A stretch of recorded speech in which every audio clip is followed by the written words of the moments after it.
Kwame Nkrumah called the All African Peoples Conference, which was the predecessor to what we often mark as the 25th of May, which is the African Liberation Day, which was instituted during the African Summit in Addis Ababa in 1963, and where African Organization of Unity, the predecessor to AU, African Union, was shaped and formed. These are instances and situations that big occasions in African history that help to inspire the ideas behind Pan-Africanism. Then in 1884, we had the Berlin Conference. I'm sure we all are aware that that's where about 12 to 15 European nations sat down for months and decided who's going to own what part of Africa. Africa was literally sliced as a cake, and with absolutely no consultation with any African person or state or community.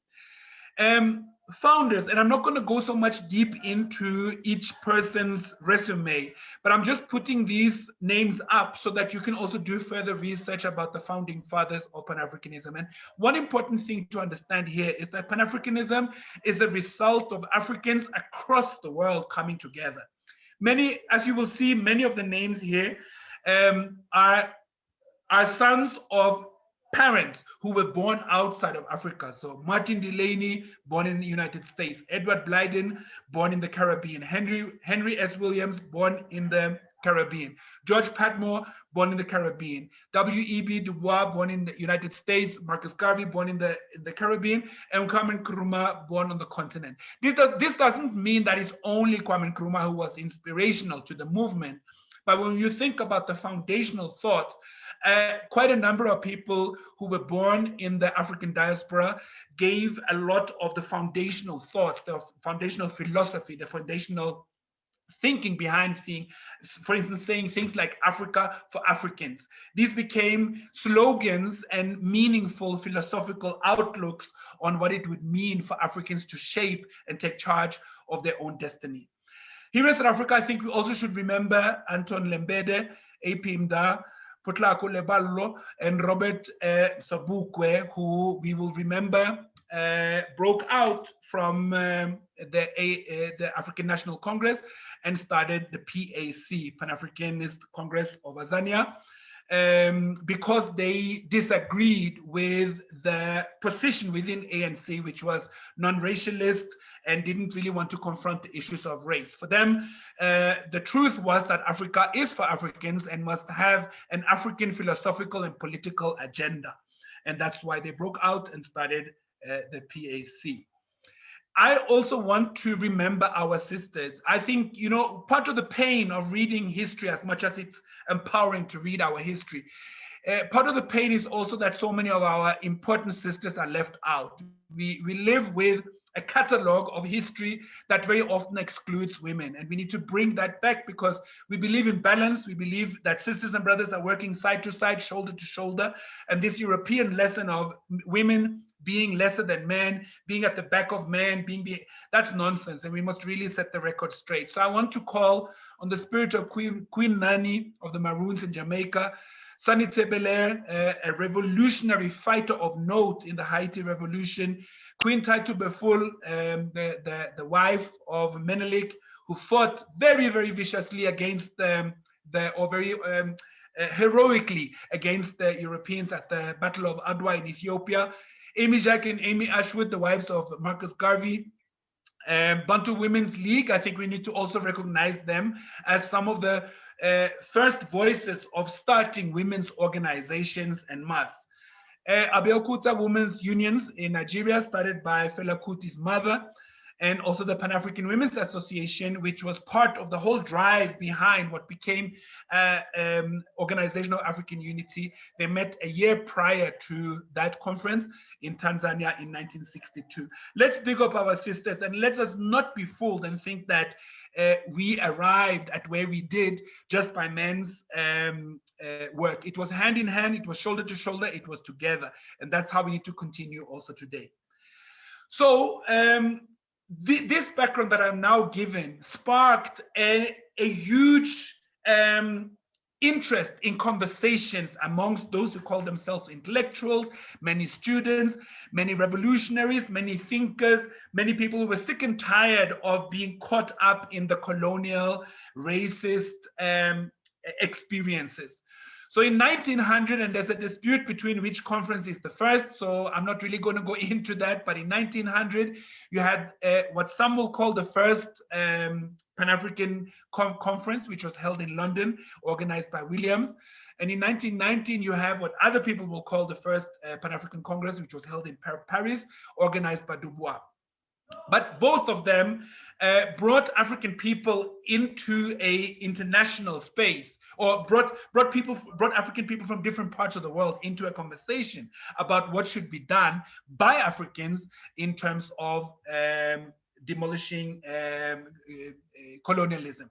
The discussion at this time was often headed by people who wanted to form links and allies with white people, begging, pleading, asking, getting permissions. And these ideas were later more radicalized by a younger cadre of people who felt that, no, we're not negotiating, we're not asking. This is a freedom that belongs to us, and we're claiming it. One of the most important and most memorable of the conferences is what is often referred to as the fifth Pan-African Congress, which was held in London, where George Padmore was very instrumental, and also Kwame Nkrumah, who became the first president of Ghana, and also brought Padmore back to Ghana with him as a consultant to how the first government of Ghana was built. The Pan-African Congresses have gone up to the 8th of the Pan-African Congress. I will mention that a little bit later in this conversation.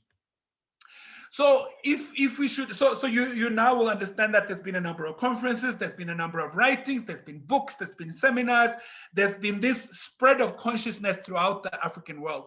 And now when some of us are used to internet and maybe even travel and meeting people from different parts of the world, you must remember this happened at a time when it was very unlikely that you would travel far. It would take you long time to receive a letter from another part of the world. So for Africans to come together and converge and unify and talk was beyond what the mind could even really process at the time. It was such an important experience.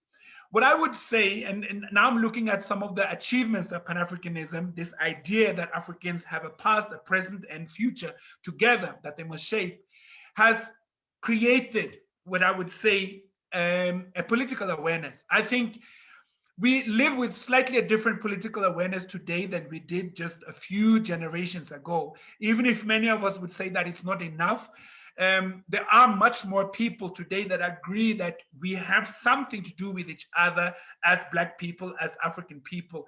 There's much more people who agree on that now than before. We have also learned from Pan-Africanism much more widespread principled organizations. Pan-Africanism has sparked and inspired a lot of organizations and movements and campaigns that have been highly organized, highly principled, and very effective.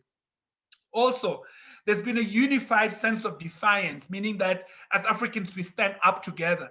Even if we struggle with unity, when some of us are attacked, or a sub-community or a particular nationality or a part of the African world is attacked, very often we stand up in solidarity with that part, even if we have not been to that part of the African world, and even if we may not always know so much about it.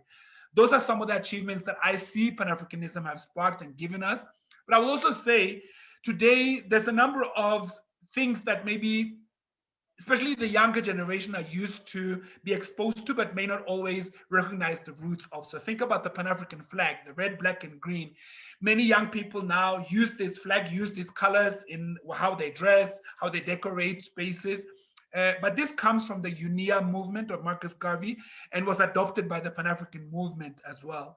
The Ma'afa studies. Ma'afa is a Kiswahili term that talks about the Great Destruction, which speaks to the enslavement and the colonialism of Africa. And many studies have gone deep, deep, deep, deep in to understand what happened to us psychologically, sociologically, from all kinds of angles, culturally, politically, when we have been under such racial stress and such terrorist oppression for so many generations. I would also call out hip hop, which has been a vehicle for Pan-Africanism. Depending on how narrowly you define Pan-Africanism, but hip hop has been, I would say that it has definitely lost a lot of that quality lately, but it was once a vehicle where people started to get interested in understanding Kemet, in understanding Ghana, understanding freedom, understanding the Black person's voice, and inspired both many movements, many artists, and many listeners, of course. And I would also say that even here in South Africa, when we've seen the rise of EFF, we've seen the rise of Follism, we've seen the rise and the impact of Black, it's supposed to say BLM, Black Lives Matter. These are things that have their origin in the Pan-African movement. We can discuss back and forth to what extent these movements are truly Pan-Africanist in nature now, but definitely the origin and the ideas that have been expounded through them come from Pan-Africanism. But Pan-Africanism today, we need to be honest to also say that in many ways, the Pan-African community is scattered and vulnerable. We are not very strong. And I think even through this COVID experience, we've seen that Pan-Africanism has not been our savior in the sense that because Pan-Africanism is strong, we could now stand together completely as a nation. We could stand up against any form of misinformation and onslaught. It hasn't really shown us that. So we have a long way to go to build that unity and that front that many of us still are hungry to see, build, and experience. To some extent, Pan-Africanism has also been infiltrated by people that I would call self-absorbed intellectuals. Many people who have great thoughts and great ideas, I'm not diminishing that at all, but sometimes those ideas are presented in conferences, colloquiums, symposiums, and to some extent they remain there. And I think that's very wrong with a theory that is supposed to be practiced. And as I said in the beginning of this lecture as well, that there's a lack of power base, meaning that whether you locate power as economic or political or both, we really represent that strong power base that it takes to make our own decisions, to be self-determined, to make other nations bow to what we say they must do, or where they must go, or how they cannot enter our territories. We don't live that reality right now. I would also say that in some of our greatest enemies towards Pan-Africanism are also things that we have, through our own confusion, started to think and do and then act, and it trickles down into our behavior. So when we behave in ways that could be marked as Afrophobia, meaning that we hate on other African people, when we think that South Africa is very different and must be saved from the rest of the African world, and others must not come here, and we must not and under the disguise that we are against drugs. These are ideas that white people are planting for us, and we buy into them like we are paid for it. Colorism, tribalism, there's many isms that keep dividing us. Culturally, and I would also say that there's a cultural and political illiteracy, meaning I've just spoken about there's many young people, there's many people who are politically involved and culturally anchored. But I think we also know that there are many who are not, many who are still lacking behind in terms of consciousness and awareness, and especially the awareness that they actually act on and practice.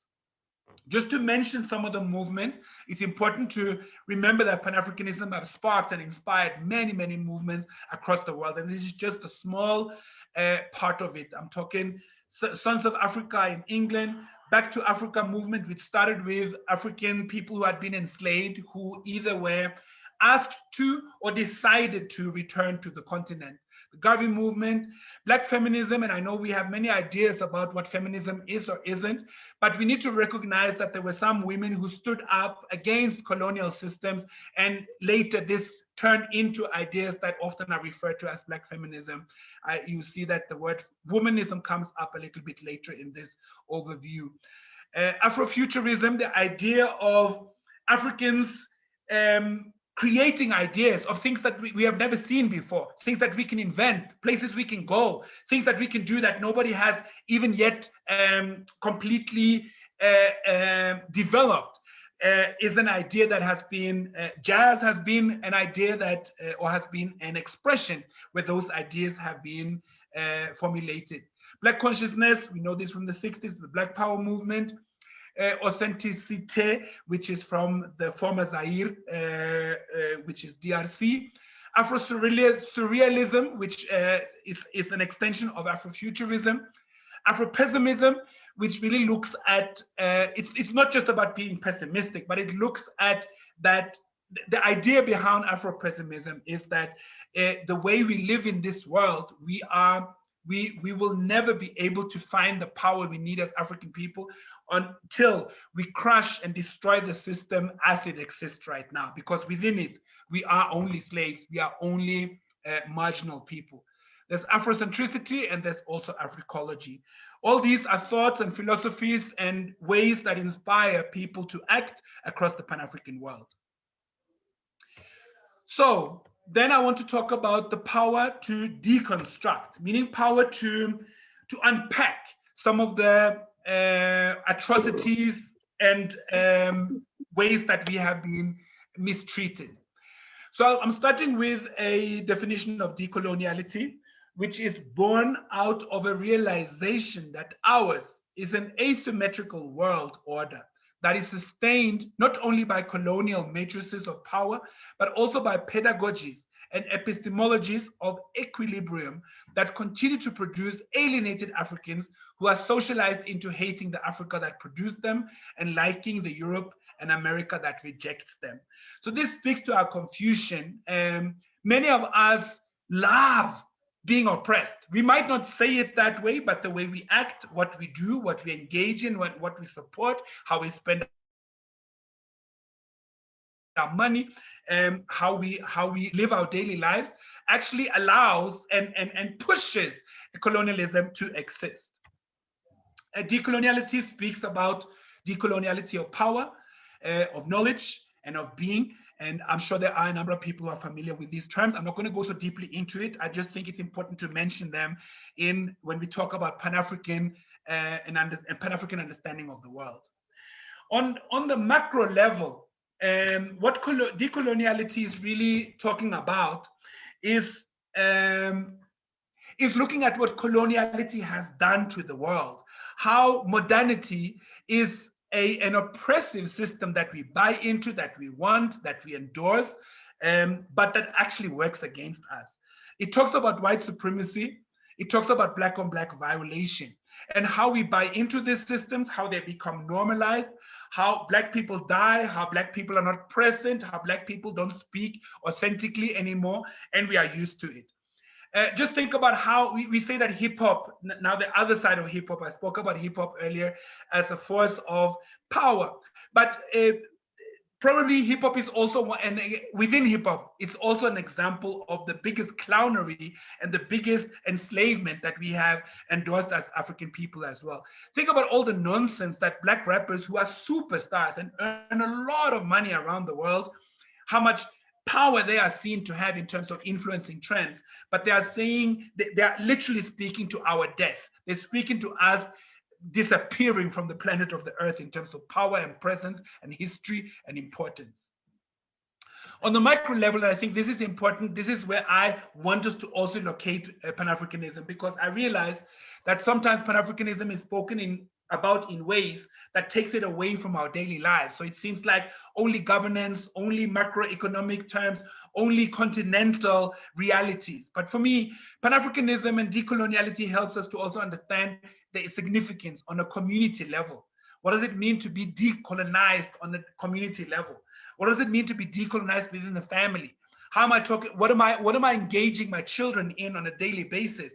Not because there's a camera, not because somebody's coming to make a documentary about me, but what I just do every single day with my children. How am I addressing my wife? How is she speaking to me? What are we formulating and creating together? These are very, very important power blocks, because within the family, I actually have a little bit of power. I can influence the people I live with. I can inspire them. We can build things together that when many small components start to become bigger, they also become power. And through this, having educational sessions within my home will inspire my neighbors to maybe think similarly. And and as we go, we'll be able to build community schools. We'll be able to build educational foundations that many people will endorse and make use of. Also, on the sense of self, I think Pan-Africanism for me, it starts with a cleansing of your colonial mind and your whitewashed being, because that's how you enter the world. And I like to say this, that, you know, when you are born as a Black child, you're not just born as any child, because I think the starting phase of a child, regardless of race, should be that you start with an open book. You start with a book that you now start to fill in the pages of your identity, where you want to go, what you want to do, how you experience life. But the Black child starts with pages ripped out, certain pages already filled in, misinformation, the wrong picture, the wrong profile, a lot of chaos before you have even started living your life. And that's why we need to do some work on self. And I'm saying this within our highly politicized organizations as well. Sometimes I'm ashamed about what some of our leaders do behind closed doors, how they engage, how men treat women, how women treat men, how we raise our children, what we do when we are off stage, when the camera is shut down, when the lights are not on. For me, that's when Pan-Africanism starts. Pan-African practice should be what you find me doing when you unannounced come and visit me. I should just be doing it, not for show, not to impress anyone, not because I want you to like what I do, but that's just because what I believe in, that's the only thing I think makes sense in my world. Sandila, how are we doing with time? We're doing great, Baba Buntu. You can continue. Okay. So I have about 10 minutes left, and maybe we can get a few questions in as well. Okay, so I'm talking now about the power to build. And this is my plea to us as African people. If Pan-Africanism is important, and you could argue that it isn't if that's what you think, but if you think it is, then show me what it does. Show me what you have built through it. Show me its power. Demonstrate to me that it works. I don't think we can get people to endorse and embrace Pan-Africanism if it doesn't really have a way of demonstrating its power. So for me, I want to articulate it in 3 powers that we can start right now. Strategic power, the power of the mind, the ability to think, dialogue, conceptualize, and plan to build African power. That's a decision I can make right now. What I read, what I engage with, who I listen to, and also what I don't engage with, what I don't think about, what I don't engage in. That's me building strategic power. I have power to do that right now. I don't have to have an income. I don't have to be liked. I have the power to do that right now. Spiritual power, and I'm talking about the heart, not just spirituality in the sense that some people think of spirit as away from all the material existence.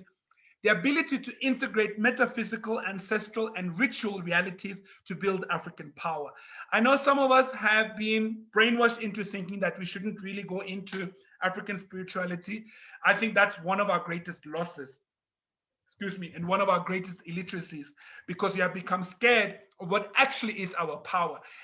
European people, Arab people used to fear us very much because of our spiritual power and because we understood so much about the metaphysical realities. We are now become fearful of them, just like our oppressors wanted us to. Operational power, and this is also something that I can command. I can command what I do with my hand.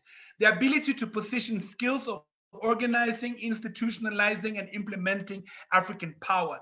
I hope you're not just hearing big words here. I'm talking about what you can do at home.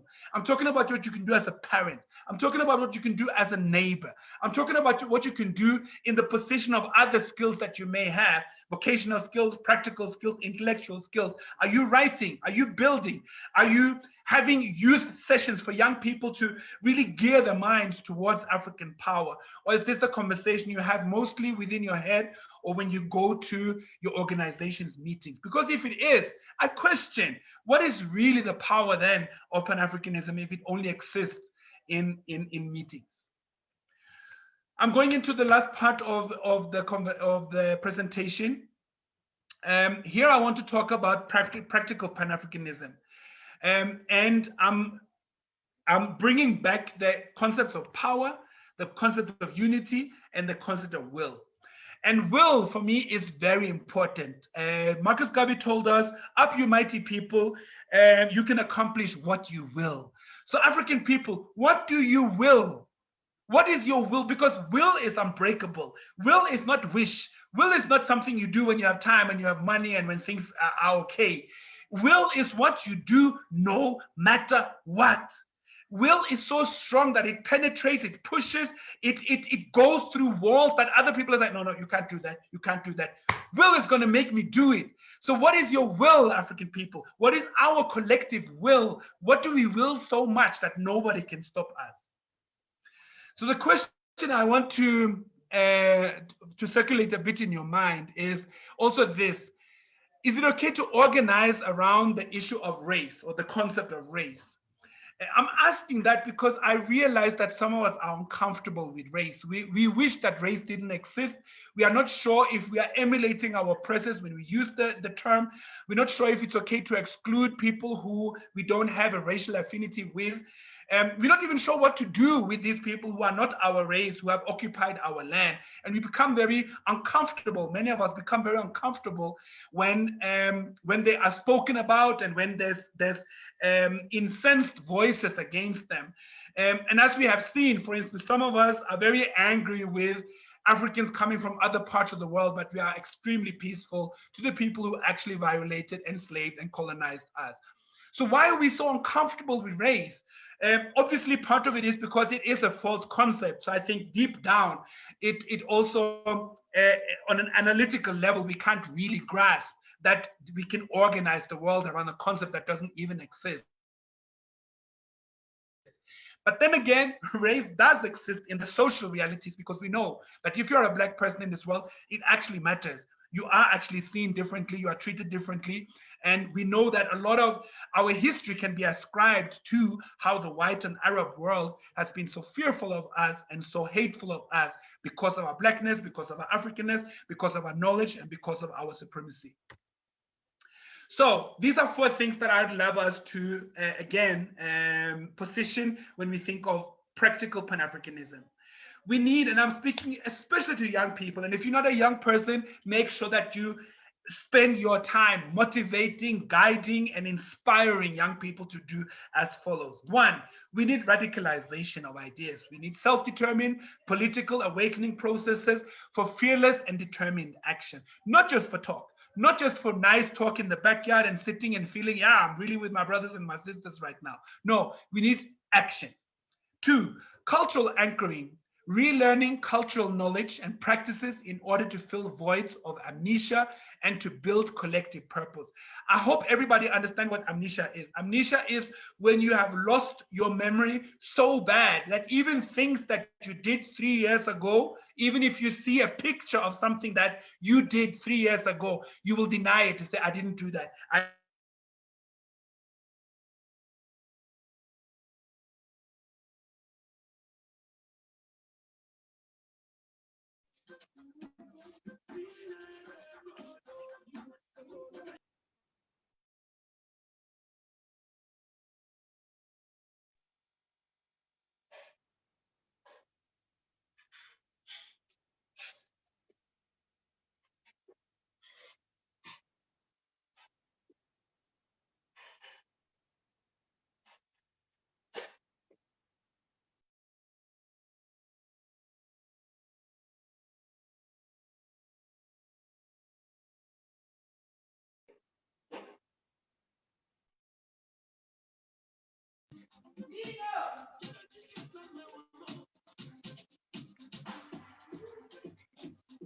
Black Warriors, can you please make sure that your mics are off?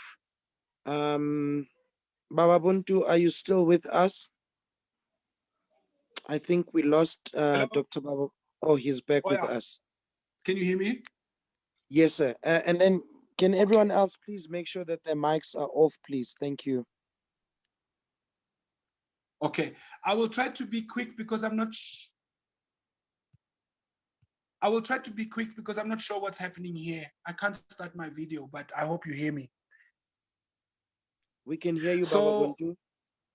okay, great. So I'm not able to show the slides now, but I can send them out. I've sent them to Sandile already so he can share them on the WhatsApp group. But I was speaking about radicalization. I hope you heard that point. And I was going to cultural anchoring, explaining that we need to root ourselves in cultural knowledge and build collective purpose. Number three, unrestricted innovation. We need to mold and inspire young people to be creative and imagine and use this as and engage with this as a priority so that they can envision, plan, and create the world we need. You will notice that I speak a lot about young people, and that is not to excuse those of us who are older, but is to position that our main focus in this world must be to build and support and mold and inspire and guide young people into this. If we continue to allow a process where people are waking up to political realities when they're 25, 30, we have lost it before we even started. We need Pan-Africanists that are 5, 6, 7 years old, and we need them in our homes. The fourth point is humanization. And when I say humanization, I'm not just talking about being nice and gentle and things like that. What I mean is we need to rescript the African being, our purpose, and our orientation. Remember, we come from an understanding of collectivism. So the part of why it's so difficult to decolonize and position Pan-Africanism as a revolutionary force is that for us to have a meaningful future as we go, we need to destroy and build at the same time. We need to destroy what has been done to us, what has been built around us, the power structures that we now are subdued by. But we also need to build. For instance, we say we want the land, but as we want the land, we also want a mind. Oh, my computer is shutting down, so I think I have to stop my lecture there. The last thing I wanted to say, until the lions have their own historians, tales of hunting will always glorify the hunter. I think that's a saying that many of us know, that if we don't write our story, obviously our oppressors will continue to do that, and we will feature in their story just as a marginal sideline, never in the center. So if we want to be in the center, it's a collective will that we need to develop, harness, and practice. And my biggest point tonight, I hope this is standing, that it's a process that all of us can start within ourselves. Yes, we need Pan-Africanism on a much higher level. We need to think about governance, we need to think about the continent, we need to think about the world. And some of us are doing that, but I'm also saying we need to start right where we are, build the power, cleanse the whiteness that we all have been affected by, and start really positioning our will for Africa, by Africa, and in Africa. Izwe to Africa. Thank you so much for listening. Aluta, continua. Yo, Baba Buntu, I'm so blown away. I'm so blown away. I've never ever heard of such a practical, pragmatic lesson on Pan-Africanism. You know, when you started your lesson, I already had questions to ask, like, how do we practicalize Pan-Africanism? What can one do to ensure that, you know, they practice Pan-Africanism? And just a few minutes into your lesson, you were already answering all of those questions. I must duly thank you. And I think this was the purpose of this lecture, or you know, you've really brought it down to a layman's concept of understanding of, you know, one always asks themselves, how can I be part of this? Where can I start? What can I do? You know, there are certain concepts that seem too far off that you cannot grasp them. They're beyond you. You just think, I don't even know where to start. And what you've done tonight, you've made it so practical for any person to know how to practicalize pragmatically Pan-Africanism. So I'm really excited about today's lecture, and I was even more excited. I was busy skimming through people that were watching, and I also saw that, you know, there are people who are sitting with their children, and I'm seeing young people sitting in with their families and listening to this. especially because you said that, you know, we need young Pan-Africanists that can start from the ages of like 5 and 6. And I think there's nothing more beautiful than that, because, you know, starting with such things at 25 and 30 is a bit too late, because, you know, you still have to unlearn so much that you picked up when you were growing up. So by the time it kicks in, you're already too old. So it is important for people to start grabbing, understanding, and, you know, practicalizing these concepts from a very young age. Baba Buntu, thank you so much. Let me not talk too much here, because I am excited. If there are questions, our second lecturer is delayed, ladies and gentlemen. So I'm going to allow us to have a bit of a discussion pending on Baba Buntu's laptop, because I heard him saying that it's failing. But I'm going to allow us to have a bit of a discussion, to talk about what he has said, to ask questions, to make comments. So feel free to jump in here, make your thoughts heard about what you think the lecture was like, and let's just have a bit of a discussion here. So feel free, Baba Buntu, I see your hand is up. Yes, I would, Sandile, I was just going to ask, can I take 3 questions and ask permission to leave, both because it's shutting down and also I haven't eaten in 12 hours. I'm very hungry. And I'm starting to shiver a bit here. So if I can do that, and just to say that if people have questions beyond what I can answer now, feel very free to give out my contact details, or that people can contact me through Arise Black Child, and I will be more than happy to engage with people. Not a problem, Baba Buntu. Thank you for that disclaimer. We can't have you shivering. You must eat. So thank you for that. And you know, lecturing does take so much energy, and we do thank you for that. Ladies and gentlemen, I am then going to take only 3 questions. If you do have a question, a remark, a comment that you want to make, feel free to unmute your mic, and you can take this time to say whatever you want to say. My Gano Komani, if I may ask. Yes, sir, you're free to speak. On the greetings, everybody. Sorry. On the question of should be organized around race, is it healthy to be making alliances with other races if we're not coming from a base of power? If we don't have a power base ourselves, do we really have a, is it really safe to be making negotiations or alliances? I don't know if I expressed it correctly.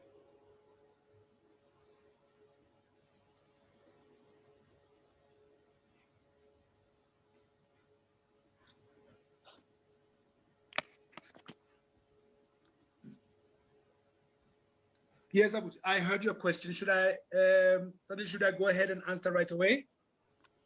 I don't know. Do you want me to take the other 2 questions? Yeah, you can do that. You can do that. All right.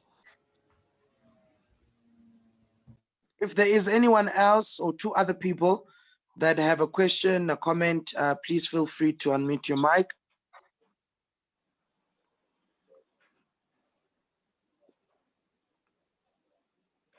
No one? All right, Baba Buntu, you can go ahead and answer. Yes. No, thank you, my brother, for the question. Is it safe to go into alliances and negotiations with other races when we don't have a power base ourselves? And it's absolutely not. It is not safe at all, and it further divides us because we become very vulnerable to power tactics. And it seems like people outside of us, they know this very well, because if they can get some of us to side with them, and if they can give some of us some access to something, if they can bring us, if they can invite us to conferences, I think this is, actually, let me just say this as an example. You will remember during the Fallist movement that just a few years ago, issues of I mean, okay, let me start like this. Let's say 10 years ago, 8 years ago, issues of land, issues of white supremacy, issues of white existence in South Africa was very controversial topics. And I remember being interviewed on SAFM or Kaya FM. And when I wanted to bring these conversations or these responses into a conversation, I was cut off and said, "Oh, Babutu, that's all we had time for. Thank you so much." And they would just cut it. It was very controversial and people were very sensitive. Then the Follies movement started, and you remember the things that happened during these few years, where now white supremacy was spoken about, the land was spoken about, white privilege began to be spoken about. And all of a sudden you saw young radical people being on primetime television, being invited on the news channels, being invited 9 o'clock in the morning, 7 o'clock in the news. And to some, it might look, oh, so our issues are finally now being respected. But that was not what was happening. What was happening was that part of the Follies stance was that they said, as young people, we don't want to have one leader. You're not going to find one leader. We are leaders together. But the press wanted one leader. So they would single out somebody, send them on a plane to Cape Town, put them up in a nice hotel, make them speakers, make them faces. Now, the thing is, as an unrecognized people, some of us will fall for that. Wow, I'm being given nice treatment. They're driving me around. They have even a chauffeur for me. They're putting me in a nice hotel. And I'm here to talk about how I hate the system, now I'm being respected. Maybe you're not being respected. Maybe you're just taken for a ride. And maybe the system understands that since the time has now gone where we cannot just shoot you right in the face, now we need to and put you in handcuffs and just throw you off in a prison cell, because that's what they used to do and still try to do, but it doesn't go so well doing that these days, especially in some of our places. So a much more effective way is to make some of us believe we have reached the point of power and believe and really feel like, wow, I'm the spokesperson now, I'm the new Malcolm X, I'm the new Steve Biko, I've got power. So my brother, I'm taking maybe a longer route just to answer your question, to say that it's dangerous when we don't have a power base and we engage with other races, because they have only one plan for us, and that is our continued downfall. They cannot afford for us to become powerful. They cannot afford for us to speak on the same level as them. And that's why we can't go into conversations and dialogues with them, because they're not interested in having that discussion. They will only talk to us when they can talk down, when we know our place, when we are in the place that they want us to be. So these are some of the things that we need to be extremely careful with. And I think until we start to build that power base, and I'm not saying it hasn't started at all, I'm just saying we need to be stronger. We should be very careful with who we talk to and what kind of promises we give. We must always consult, work, and be solidaric with our people all the time.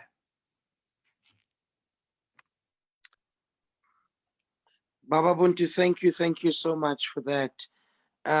Ladies and gentlemen, I'm only going to give one more person if there is, and then let us please release. So yes sir.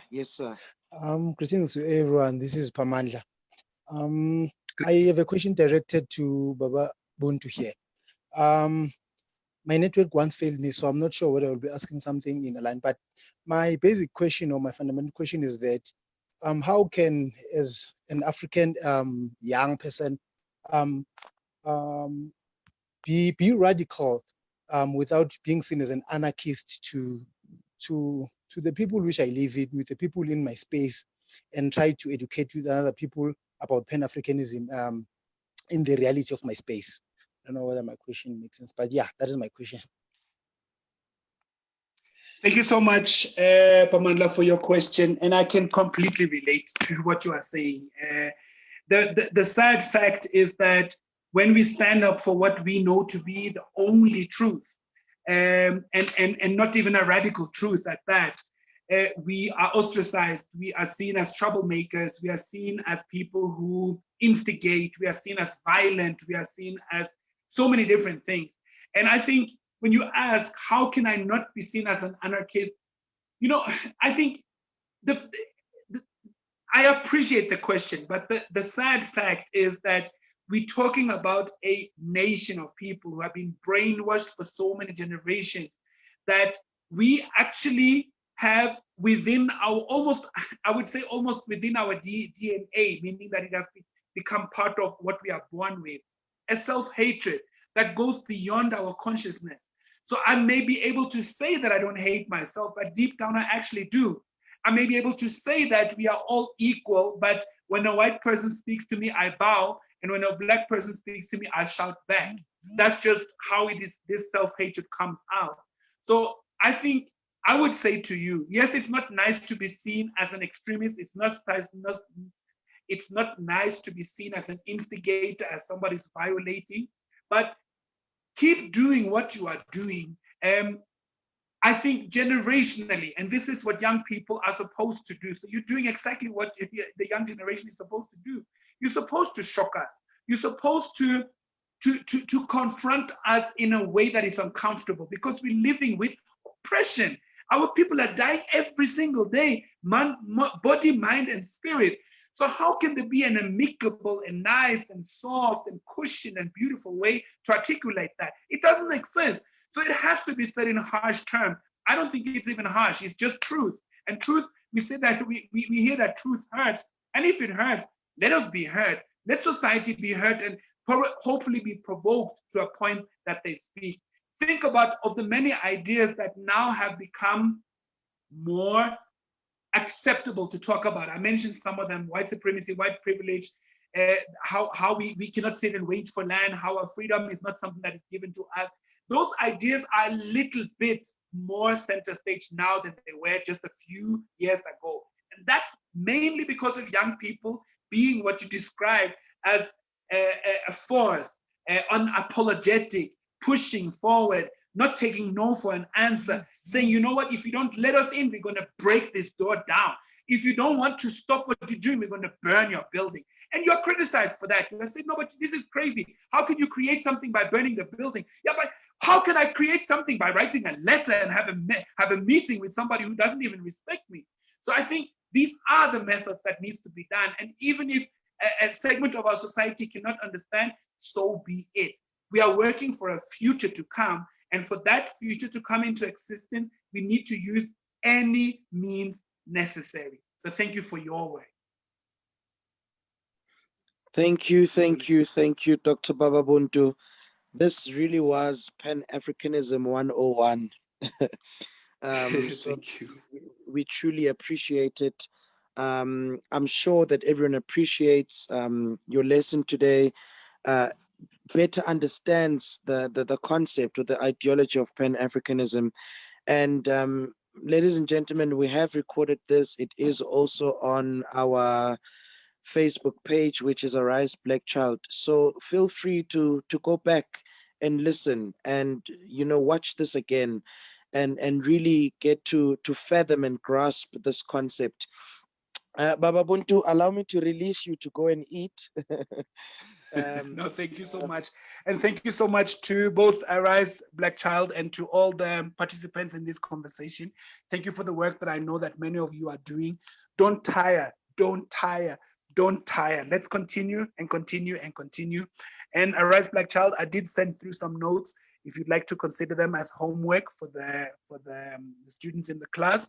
And like I said, if anybody would like to engage me on any of the questions or any of the topics that I raised in my presentation, feel very free to contact me through Arise Black Child. With those words, thank you so much. Black Power and African Liberation now. Arambe.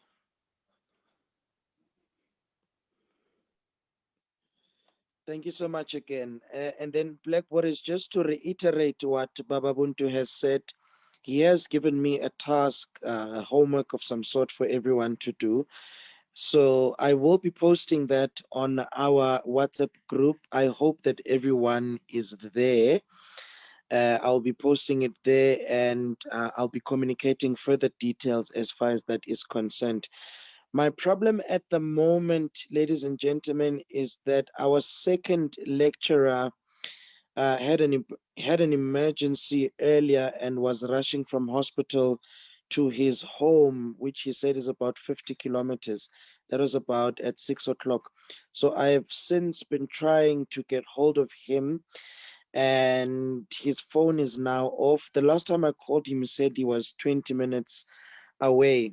So I think I want to propose that we have a discussion, and then if he's still not with us in 10 minutes, then I will just allow us to log out, and we will see how we can get him back for understanding Black consciousness. We'll have to see how to squeeze that lesson in again. So if everyone gives me the green light, we can have a discussion amongst ourselves. And that discussion will be, how do we understand Black consciousness?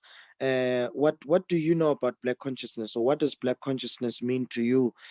So allow me to have us have that conversation, and then we will see in 10 minutes if he has not joined us. And then if that is not the case, we will then just disband, and then join again next week again. So I do profusely apologize for that. But yeah, that is the circumstance we are under at the moment. He's in a bit of an emergency, and I'm just waiting to hear from him. Is everyone okay with what I'm proposing? Can you give me a thumbs up of some sort, or just say something in that regard? Are you all okay with us having a bit of a discussion on this one? Right, thank you. I'm getting positive responses. So I will just allow people to unmute their mics, and feel free really to speak on what I've proposed. So the question is, what is your understanding of Black consciousness? That is really the question at hand. So in no particular order, if you feel that you have something to say in this regard, feel free to unmute your mic, or signal your hand, raise your hand if that works better, and then we can have a bit of a discussion. Maikano, I see your hand. Is there anyone else who will want to talk on this subject? I've only seen one hand so far.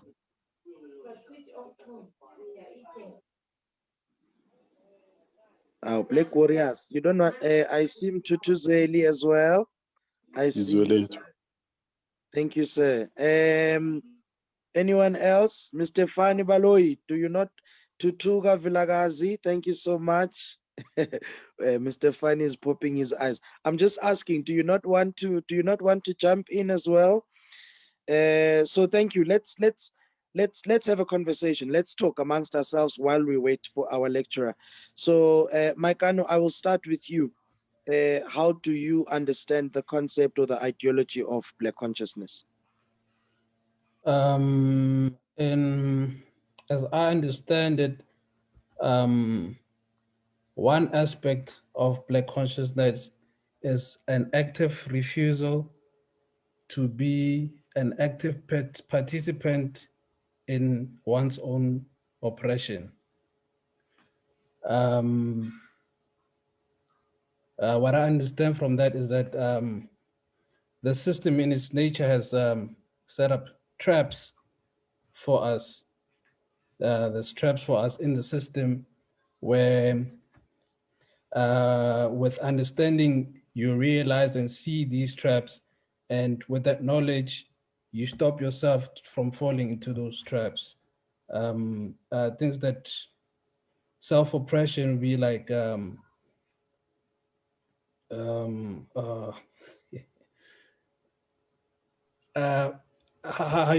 you treat yourself. Even Baba Buntu touched on it about the self,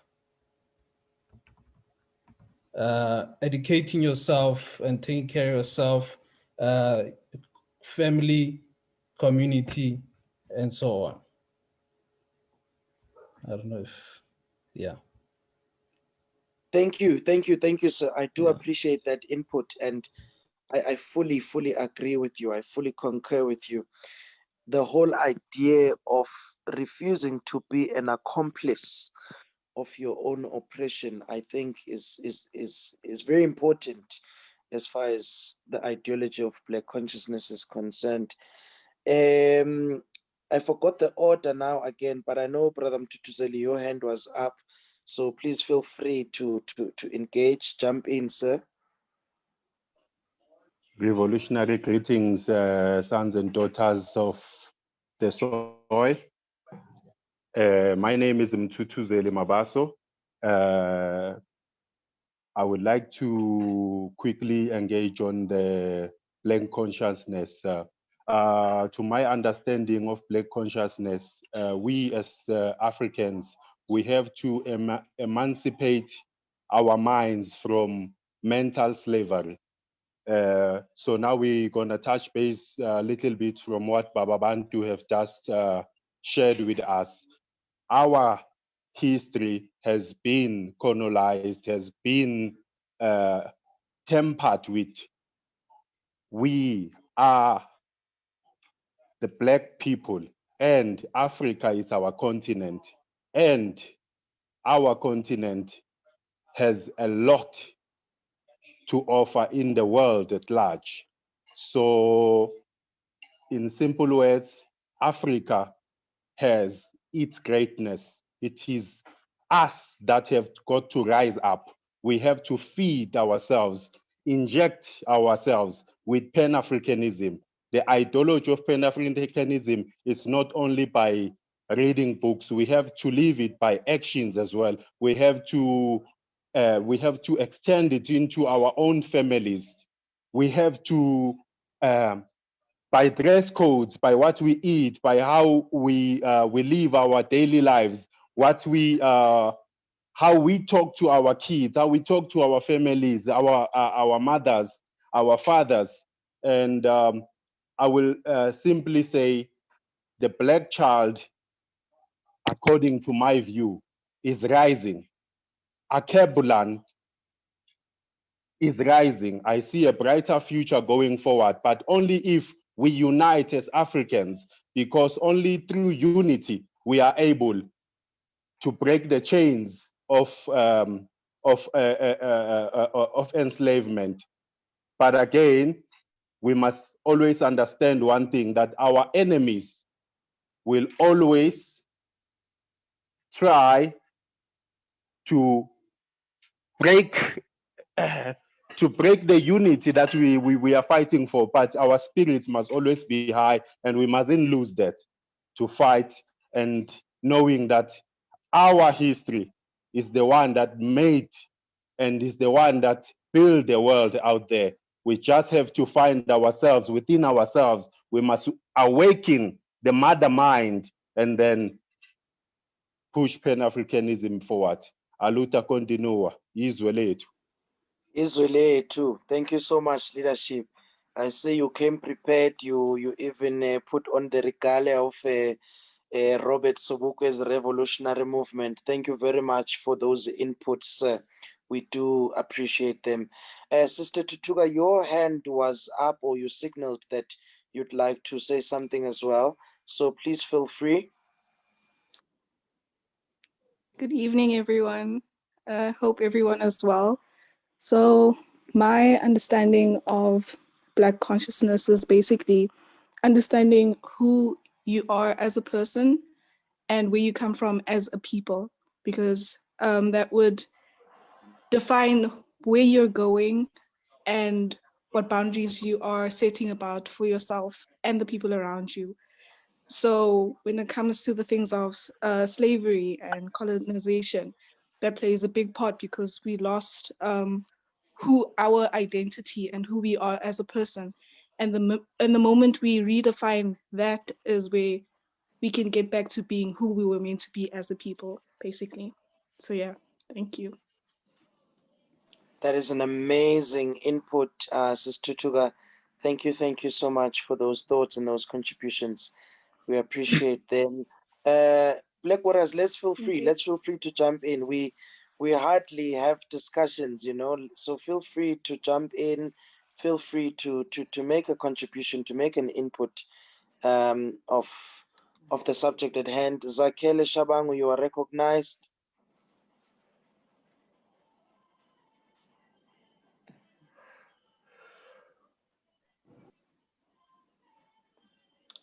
Zakhele, you can unmute your mic.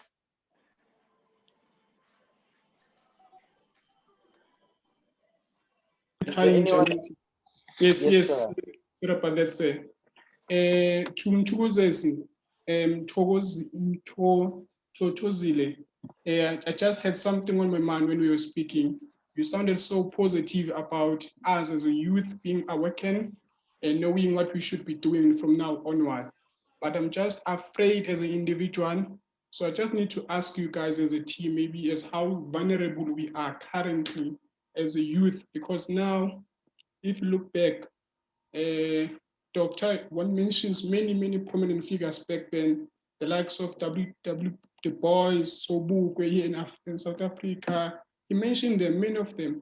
But when you try to understand them, these people, they were assassinated, they were killed before. So I just want to know, with us as a youth, I know maybe I feel scared, because even mentioned these three things that, okay, in Pan-Africanism, when you define it, we have to know maybe where you stand continentally or racially or culturally. So as an individual, I'm just afraid because now we don't have these people that you can look up to.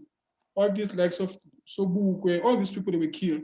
And so far we don't have someone like them, I'm just afraid on that aspect. Otherwise, I'm okay. I'm grateful I was so special of having even this platform. In terms of your question as to what's the consciousness, it's all about identity. It's all about being proud of who you are, being proud of even of your texture of your hair, the languages. We are not inferior. We are good as they think they are. So let me not speak too much, guys, because I end up not even knowing what to say. So just thank you, guys. Thank you so much, Brother Zakhele, for that input. It is duly appreciated. And I think brother, we are the generation that we've been waiting for. And I also think that it's time that we become our own heroes. We must not only depend on waiting for one prominent figure to rise so that we are inspired. We must never undermine our abilities to change the status quo. And I think I appreciate Dr. Bababuntu's lecture that has practicalized for each and every one of us how we can make these things happen in our own space. So I think it is upon us. It is upon us to make a decision, and that decision is to stop romanticizing the ideology of revolution and freedom, and perhaps we need to make a decision of our convictions and where we stand. And for me, what stands out for me is that if you are not prepared to die for something, then you do not live for it. And I think for me, that is the defining thing as far as any conviction is concerned. And I think we have a lot of eloquent speakers. We have a lot of philosophers that can speak so well about these issues. But when you want to see now what is being done, what is pragmatically being done to reinforce what is being spoken, you barely see that. So I think we need to start somewhere, and we need to take it upon ourselves to rise, and it needs to start from a personal level, and then hopefully we can then unite and become a formidable nation. Brother Dira, I recognize your hand. You are free to engage, sir. Good day, Dumela. What I understand about Black consciousness is like there is no Black consciousness if the mind is not yet revolutionary ready. We need to revolutionize.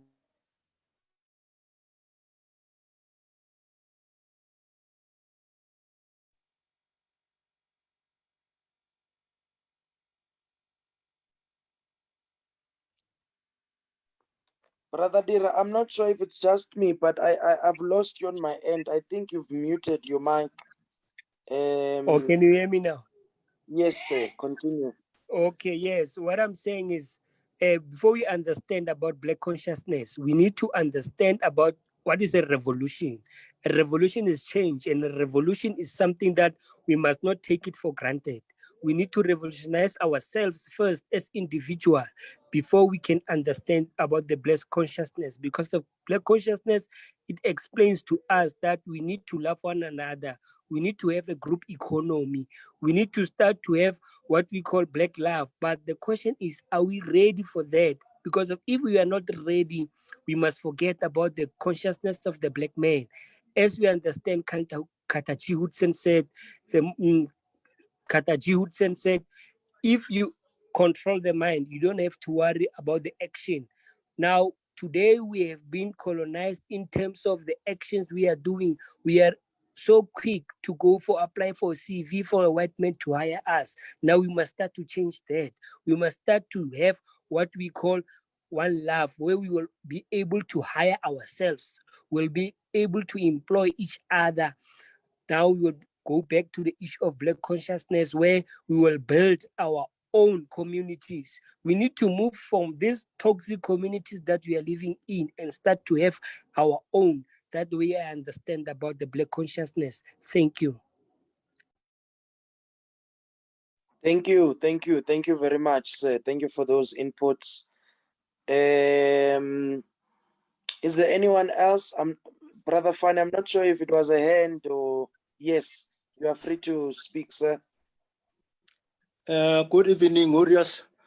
It's Elias speaking. Thank you so much for these powerful lessons. We've learned a lot indeed.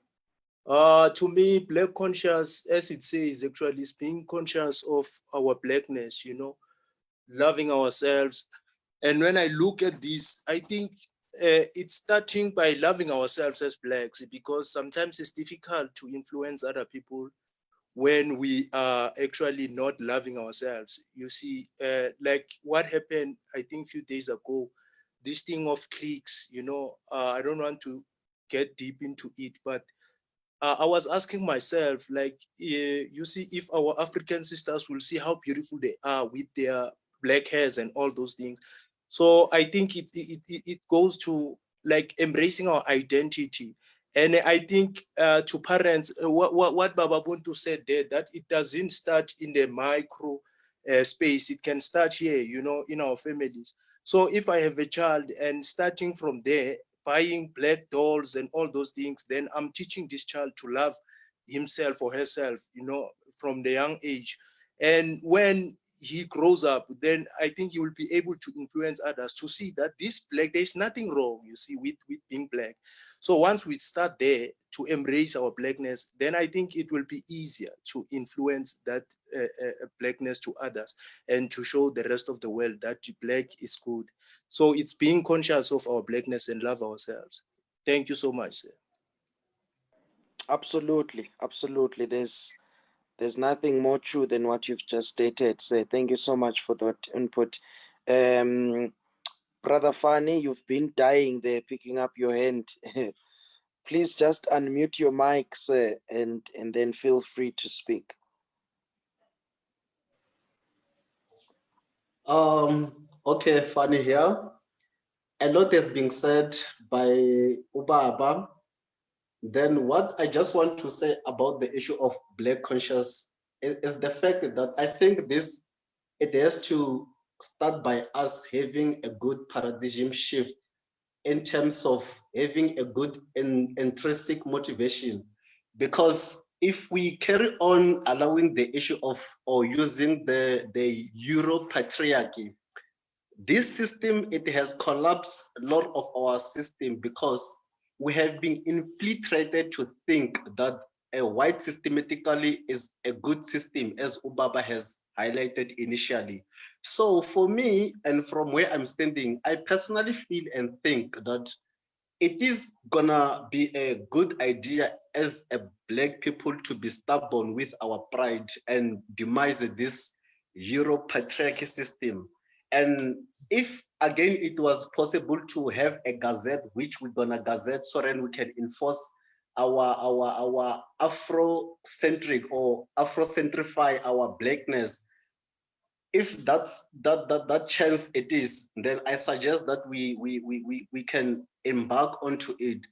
Because for me, I feel like we lack a lot of transformative pedagogy in terms of teaching blacks how to be a black person, because we have somehow an inferior, we have inferior in a sense that we feel like a certain things is specifically for a certain group of people.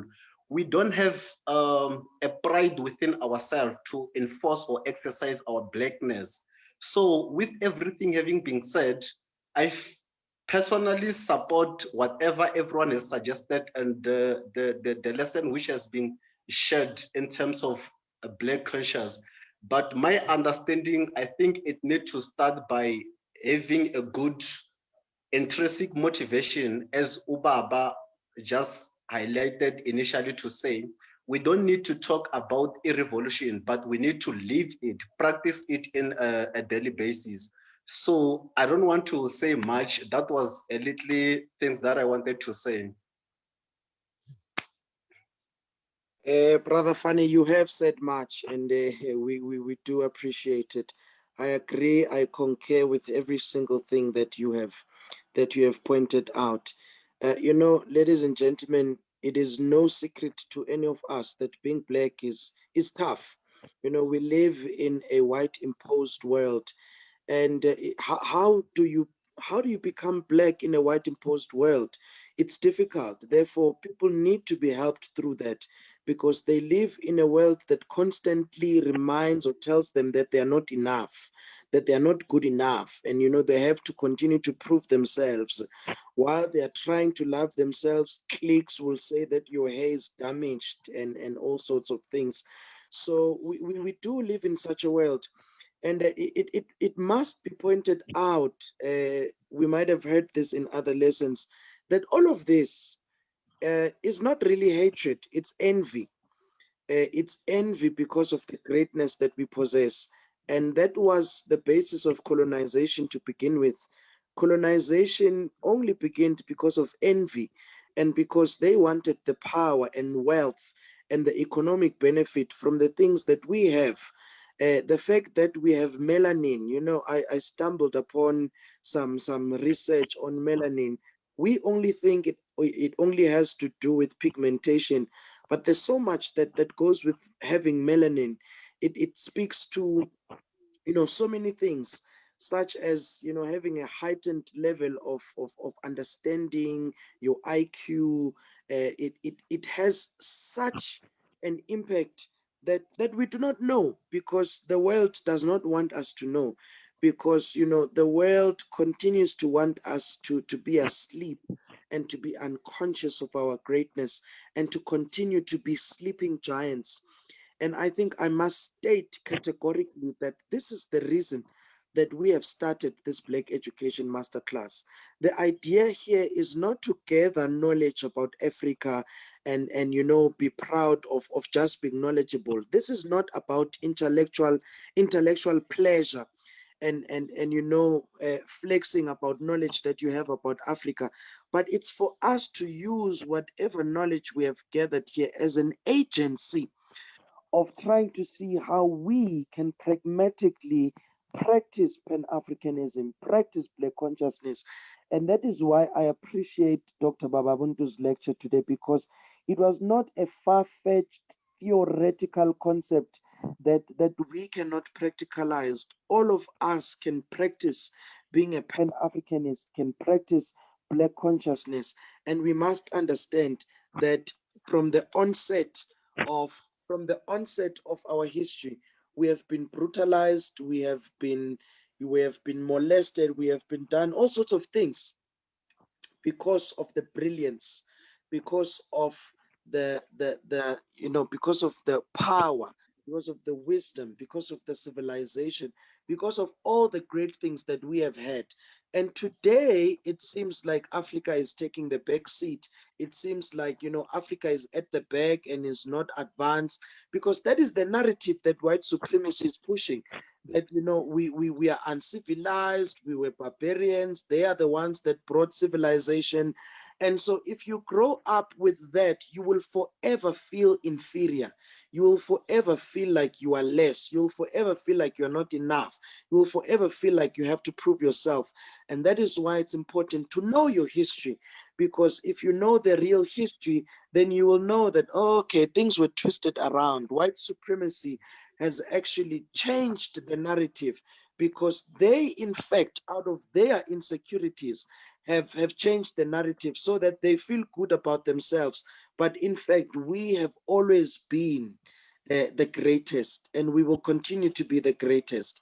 And the purpose of these classes is to awaken the giants in us, is to awaken the sleeping giants in us, is to awaken the consciousness of greatness in us, the blackness in us, for us to love being black, appreciate being black, adore and embrace being black, and love ourselves for who we are. I could talk forever, ladies and gentlemen, but I do appreciate all of you for attending these lessons. I know that they take a toll, and they take a huge knock on data and time and these kind of things. So it does mean a lot for you guys to attend these lessons and to join us. Allow me to apologize again for our lecturer who was supposed to give a lecture on Black consciousness, but I appreciate that we have also been able to have a conversation and talk and discuss amongst ourselves what the whole idea of Black consciousness is about. So please do allow me to wrap it here. Thank you so much again. Thank you, thank you, thank you, thank you so much. We are back next week. We continue. This train is moving. We are not stopping. We do continue, and we will be discussing next week. I want to quickly just share the screen so that you can see it. But we are back next week, and we will be we'll be starting with our level 3 of our Black Education Masterclass. Sorry, ladies and gentlemen, I'm busy trying to look for the picture of next week's lecture.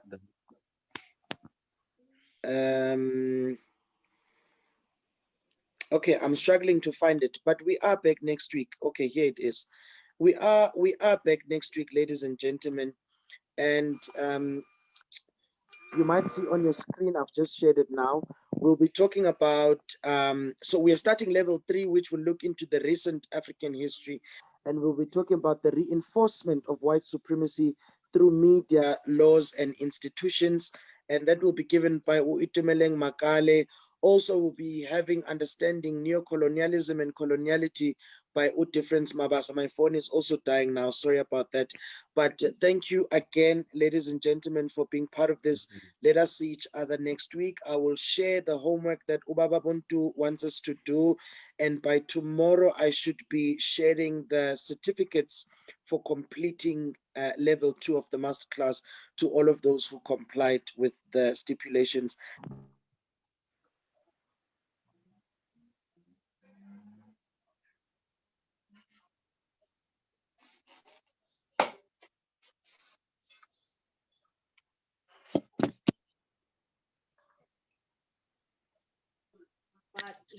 Uhuru, one Africa, one nation.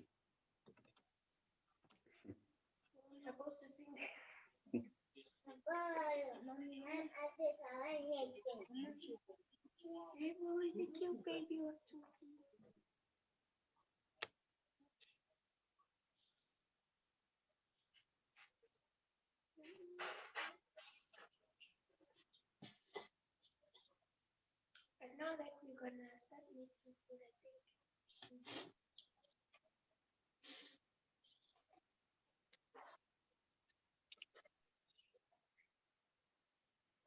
So you're sitting in the room. You're sleeping in the other room. Anyway, even on the couch.